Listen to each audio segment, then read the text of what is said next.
അള്ളാഹു സുബ്ഹാനഹു വ തആലയെ സംബന്ധിച്ച് നമുക്ക് എല്ലാവർക്കും അടിസ്ഥാനപരമായി അറിയുന്ന കാര്യമാണ് വലം യകുൽ ലഹു കുഫുവൻ അഹദ്.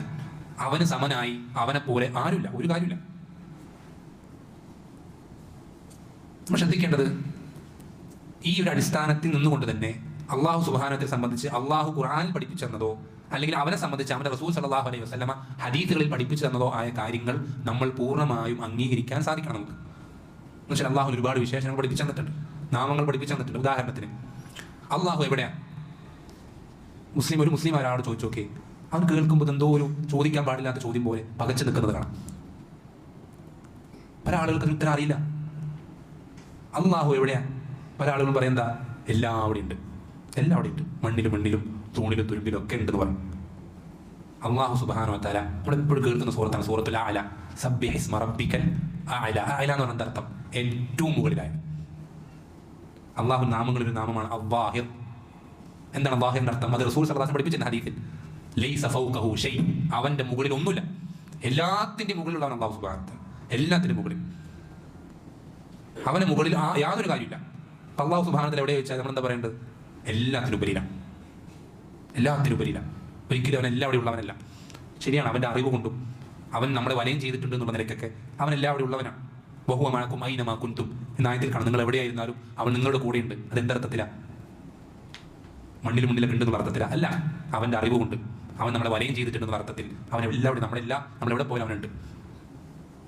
ഏത് കോരിട്ടിൽ നമ്മൾ ഒളിച്ചിരുന്നാലും അവൻ നമ്മുടെ ഓരോ പ്രവർത്തനങ്ങളും കാണുന്നവനായിട്ട് നമ്മുടെ കൂടെ ഉണ്ട്, അറിയുന്നവനായിട്ട്. ആ അർത്ഥത്തിൽ നമ്മുടെ കൂടെ ഉള്ളവൻ. മറിച്ച് പക്ഷെ അവൻ ശരിക്കും നിലനിൽക്കുന്ന എവിടെയാ? അവന്റെ സ്ഥാനം എവിടെയാ? എല്ലാത്തിനും ഉപരിയിലാണ്, എല്ലാത്തിനും ഉപരിയിലാണ്. എല്ലാ സൃഷ്ടികളും അവന്റെ താഴെ, എല്ലാം.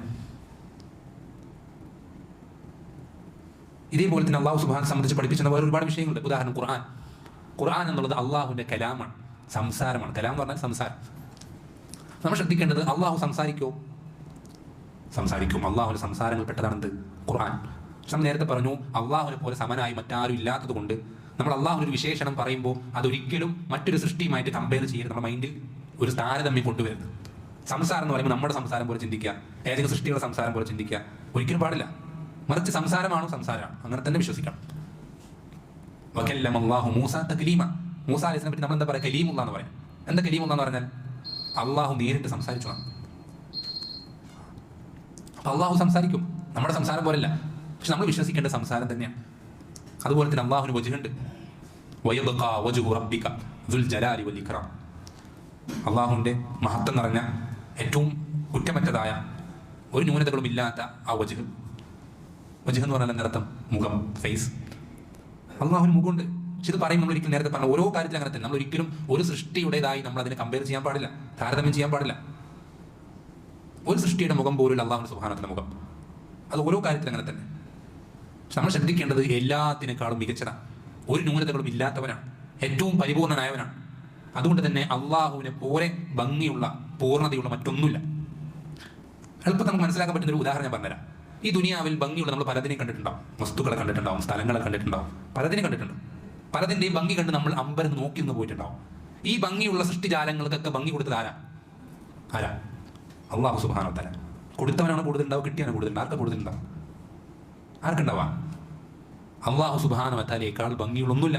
അതുകൊണ്ടാണ് സലഫുകൾ പറയാറുള്ളത്, സ്വർഗവാസികൾ സ്വർഗത്തിൽ അവരുടെ ആസ്വാദനങ്ങളിൽ മുങ്ങിക്കുളിച്ച് നിൽക്കുന്ന സന്ദർഭത്തിൽ അള്ളാഹു സുബ്ഹാനഹു വ തആല അവരുടെ അടുക്കലേക്ക് പ്രത്യക്ഷപ്പെടും.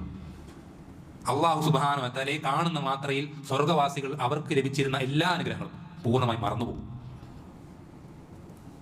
സ്വർഗത്തിൽ ഒരു അടിമയ്ക്ക് കിട്ടുന്ന ഏറ്റവും വലിയ അനുഗ്രഹമാണ് അള്ളാഹുവിന്റെ വജ്ഹിലേക്ക് നോക്കാൻ സാധിക്കാം. അതിനേക്കാൾ വലിയ അനുഗ്രഹമല്ല ഹൂറലിങ്ങളും അവിടുത്തെ മണിമാളികളും ഒന്നും.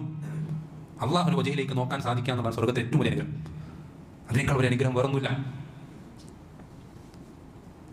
അള്ളാഹുവിന് വജ്ഹുണ്ട്. അതേപോലെ തന്നെ അള്ളാഹു സുബ്ഹാനഹു സംബന്ധിച്ച് പഠിപ്പിക്കുന്ന വേറെ ഒരുപാട് വിശേഷണങ്ങളുണ്ട്. ബൽ യദാഹു മബ്സൂതതാൻ. അവന്റെ രണ്ട് കൈകൾ നിവർത്തപ്പെട്ടതാണ്. അവന് രണ്ട് കൈകളുണ്ട്, നമ്മുടെ കൈകൾ പോലല്ല, എന്നാൽ രണ്ട് കൈകൾ തന്നെയാണ്. ഇങ്ങനെ ഓരോ വിഷയങ്ങളും സൃഷ്ടികളുമായി താരതമ്യം ചെയ്യാതെ എന്നാൽ അതേ അർത്ഥത്തിൽ തന്നെ നമ്മൾ വിശ്വസിക്കണം. ഓരോ കാര്യത്തിലും ഓരോ വിഷയത്തിലും അങ്ങനെ തന്നെയാണ്. ഇതാണ് ആ വിഷയത്തിൽ സ്വഹാബത്തിന്റെ നിലപാട്.